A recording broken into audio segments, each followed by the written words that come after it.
சற்றுமுன் வெளியான தகவல், பான் கார்டுக்கு புது ரூல்ஸ் வந்துவிட்டது. இன்னும் புதிய புதிய மாற்றங்கள் வந்திருக்கிறது. அது என்னன்னு சொல்லி பார்க்க போறோம். மறக்காம வீடியோக்கு லைக் பண்ணிட்டு சேனலை சப்ஸ்கிரைப் பண்ணிட்டு வீடியோ கடைசி வரைக்கும் முழுமையா பாருங்க. இந்தியாவில் வருமான வரி விதிகளில் 2026ஆம் ஆண்டுக்கான முக்கிய மாற்றங்கள் அமலுக்கு வந்துள்ளது. அந்த வகையில் புதிய வருமான வரி விதிகள். இதற்கு மூலம் பான் என்று இன்கம் டாக்ஸ் ரூல்ஸ் 2026 மூலம் பான் என்று சுருக்கமாக அழைக்கப்படும் நிரந்தர கணக்கு எண், அதாவது பெர்மனன்ட் அக்கவுண்ட் நம்பர் பயன்படுத்த வேண்டிய பரிவர்த்தனைகளில் பல மாற்றங்கள் செய்யப்பட்டுள்ளது. அந்த வகையில் சில பரிவர்த்தனைகளில் பான் கார்டும் கட்டாயம் தளர்த்தப்பட்டுள்ள நிலையில் சில பெரிய நிதி பரிவர்த்தனைகளில் விதிகள் மேலும் கடுமையாக்கப்பட்டுள்ளது. இது குறித்து பேங்க் கஸ்டமர்கள் தெரிந்து கொள்ள வேண்டியவை என்னென்ன என்பதை இங்கே பார்ப்போம். நீங்க மறக்காம வீடியோக்கு லைக் பண்ணிட்டு சேனலை சப்ஸ்கிரைப் பண்ணிட்டு பாருங்க. முன்பு ஒரே நாளில் ரூபாய் 50,000 தொகையை தாண்டி வங்கியில் பணம் செலுத்தினால் பான் கார்டு விவரங்களை கொடுக்க வேண்டியது அவசியமாக இருந்தது. ஆனால் புதிய விதிகளின்படி இந்த நிபந்தனை நீக்கப்பட்டுள்ளது. இது குறித்து ரூபாய் 10 லட்சமாக உயர்த்தப்பட்டுள்ளது. ஆகவே இதற்கு 10 லட்சத்துக்கு மேல் பணம் ரொக்கமாக பணத்தை செலுத்தினால் மட்டுமே பான் கார்டு விவரங்கள் தேவைப்படும். சொத்து வாங்குதல் மற்றும் விற்பனை தொடர்பான விதிகளிலும் மிகப்பெரிய மாற்றம் வந்துள்ளது. முன்பு ரூபாய் 10 லட்சத்தை தாண்டிய சொத்து பரிவர்த்தனைகளுக்கு பான் கார்டு விவரங்கள் அவசியமாக இருந்த நிலையில் தற்போது இதற்கான வரம்பு பொறுத்தவரை 20 லட்சமாக உயர்த்தப்பட்டுள்ளது. மேலும் இதற்காக 45 லட்சத்திற்கும் அதிகமான சொத்து பரிவர்த்தனைகளில் பான் கார்டு விவரங்கள் கட்டாயமாகும் என்று சொல்லப்படுகிறார்கள். இதில் பரிசாக சொத்து மாற்றம் அல்லது JDA என்று சுருக்கமாக அழைக்கப்படும் கூட்டு மேம்பாட்டு ஒப்பந்தம் போன்ற ஒப்பந்தங்களும் இந்த வரம்புகளுக்கு சேர்க்கப்பட்டுள்ளது. வெளிநாட்டு பயணம் மற்றும் வெளிநாட்டு கரன்சியை வாங்குதல் தொடர்பாக தனியாக பான் கார்டு விவரங்களை காட்ட வேண்டிய பிரிவு நீக்கப்பட்டுள்ளது. ஏனென்றால் இதற்கு ஒரே பரிவர்த்தனையில் ரூபாய் 2 லட்சத்தை தாண்டும் செலவுகள் செய்தால் அவை போதுமான பொருட்கள் மற்றும் சேவைகள் வாங்கும் பிரிவின் கீழ் கண்காணிக்கப்படலாம் என்று சொல்லப்படுகிறார்கள். இதனால் காப்பீடு நிறுவனங்களுக்கு செலுத்தப்படும் அதிக மதிப்பிலுள்ள பிரீமியங்களும் தற்போது வருமான வரித்துறையின் கண்காணிப்புகளுக்கு வருகிறது.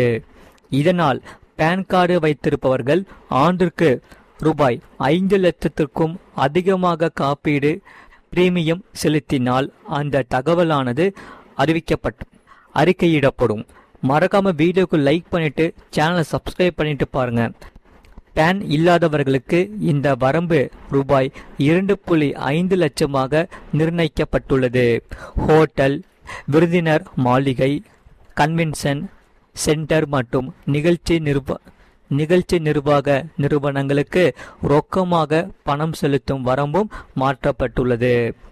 இதற்கு முன்பு ரூபாய் 50,000 தொகையை தாண்டினால் பான் கார்டு விவரங்கள் அனைத்துமே தேவைப்பட்ட நிலையில் தற்போது அந்த வரம்பு பொறுத்தவரை 1 லட்சமாக உயர்த்தப்பட்டுள்ளது. ஆகையால் வாகன வாங்குதலிலும் புதிய விதிகள் அமலாகியுள்ளது. 5 லட்சத்திற்கும் அதிக மதிப்பில் உள்ள வாகனங்களுக்கு பான் கார்டு விவரங்கள் அவசியமாகும்.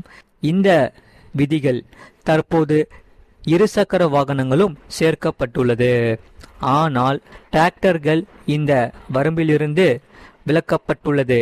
மேலும் பான் இல்லாதவர்கள் பயன்படுத்தி வந்த படிவம் 60, அதாவது ஃபார்ம் 60 தற்போது நீக்கப்பட்டு அதற்கு பதிலாக படிவம் 97, அதாவது ஃபார்ம் 97 அறிமுகப்படுத்தப்பட்டுள்ளது. ஆனால் 45 லட்சத்திற்கும் அதிகமான சொத்து பரிவர்த்தனைகளில் படிவம் 97 ஏற்கப்படாது என்று சொல்லப்படுகிறார்கள். அந்த வகையில் பான் கார்டு கட்டாயமாக வைத்திருக்க வேண்டும். சரி, இந்த புதிய விதிகள் அனைத்துமே சிறிய பரிவர்த்தனைகளில் பொதுமக்களுக்கு சற்று நிவாரணம் அளிப்பதோடு மிகப்பெரிய அளவிலான பண பரிவர்த்தனைகள் மற்றும் சொத்து ஒப்பந்தங்களை வருமான வரித்துறை மிக நெருக்கமாகவே கண்காணிக்கப்பட்டு உதவும் என நிபுணர்கள் கூறுகின்றன. இதனால் பான் தொடர்பான இந்த மாற்றங்கள் அனைத்துமே 2026 வரி நிர்வாகத்தை மேலும் வெளிப்படையாக மாற்றும் முக்கிய நடவடிக்கையாக பார்க்கப்படுகிறார்கள். மறக்காம வீடியோக்கு லைக் பண்ணிட்டு சேனலை சப்ஸ்கிரைப் பண்ணிக்க பாருங்க. அதே சமயம் ஆதார் கார்டு விஷயத்தில் 5 முக்கியமான மாற்றங்கள் அரசு அறிவுறுத்தியுள்ளது. ஆதார் கார்டுகளை வழங்கும் இந்திய தனித்துவ அடையாள ஆணையமானது இந்த 2026 ஆதார் கார்டுகளை அப்டேட் செய்வது முதல் பாதுகாப்பை வலுப்படுத்துவது வரை பல முக்கியமான புதிய விதிமுறைகளை வெளியாகியுள்ளது. அந்த வகையில் ஆதார் கார்டு என்பது வெறும் அடையாள அட்டை மட்டுமல்ல, அது உங்கள் வங்கி கணக்குகள், சிம் கார்டுகள், கடன்கள் மற்றும் அரசு திட்டங்களுக்கு அனைத்துமே இது மிக முக்கியமானவை. அந்த வகையில் இந்த 2026 இதுவரை இல்லாத புதிய அம்சங்கள் அறிவிக்கப்பட்டுள்ளது. விதிமுறையின்படி 10 ஆண்டுகளுக்கு முன்பு ஆதார் கார்டு எடுக்கப்பட்டு அதுவரை ஒருமுறை கூட தங்கள் ஆவணங்களை புதுப்பிக்காத குடிமக்கள் மறு சரிபார்ப்புக்கு உட்படுத்தப்பட வேண்டும். இலவச அடையாள சான்று மற்றும் முகவரி சான்று ஆகியவற்றை இணையதளம் மூலம் பதிவேற்றுவதற்கான காலக்கெடுவை அரசு நீடித்துள்ளது. இதனால் சரியான நேரத்தில் புதுப்பிக்க தவறினால் உங்கள் ஆதார் கார்டு செயலிழந்து போகும். கைரேகை நகலெடுப்பு மற்றும் செயற்கை நுண்ணறிவு அடிப்படையிலான இணைய குற்றங்களை தடுக்க இந்திய தனித்துவ அடையாள ஆணையம் பயோமெட்ரிக் விதிகளை கடுமையாக்கி உள்ளது. உங்கள் வயது அல்லது தொழில்நுட்ப கோளாறு காரணமாகவே ரேஷன் கடை, வங்கி அல்லது ஏடிஎம்களில் உங்கள் கைரேகைகள் பொருந்தவில்லை என்றால் அருகில் உள்ள ஆதார் சேவை மையத்திற்கு சென்று உங்கள் பயோமெட்ரிக் தரவுகளை புதுப்பிப்பது கட்டாயமாகும். இதனால் 5 முதல் 15 வயது வரையிலான குழந்தைகளுக்கான கட்டாய பயோமெட்ரிக் புதுப்பிப்பு நடைமுறையில் உள்ளது. தற்போது வங்கி பரிமாற்றங்கள், வரி தாக்கல் மற்றும் எல்பிஜி சிலிண்டர் விநியோகம் உள்ளிட்ட பல்வேறு சேவைகளுக்கு உங்கள் ஆதாருடன் இணைக்கப்பட்ட மொபைல் எண்ணிற்கு ஓடிபி நம்பர் அனுப்பப்படுவது கட்டாயமாகும். எனவே உங்கள் பழைய மொபைல் எண் முடக்கப்பட்டிருந்தாலோ அல்லது தொலைந்துவிட்டாலோ உங்கள் டிஜிட்டல் சேவைகள் தடைப்படாமல் இருக்க அருகிலுள்ள ஆதார் சேவை மையத்திற்கு சென்று எந்தவித ஆவண சிக்கல்களும் இல்லாமல் உடனடியாக ஒரு புதிய மொபைல் எண்ணை இணைக்கலாம்.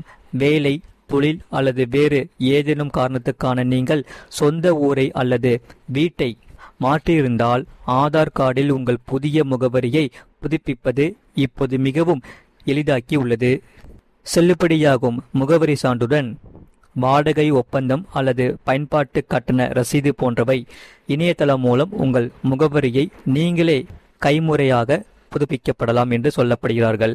மறக்காம வீடியோக்கு லைக் பண்ணிட்டு சேனலை சப்ஸ்கிரைப் பண்ணிக்கோங்க. தனி உரிமை மற்றும் தரவு பாதுகாப்பை கருத்தில் கொண்டுதான் வழக்கமான ஆதார் அட்டைக்கு பதிலாக முதல் 8 இலக்கங்களை மறைக்கப்பட்ட ஆதார் செயலியை பதிவிறக்கம் செய்யுமாறு இந்திய தனித்துவ அடையாள ஆணையம் பரிந்துரைக்கிறது.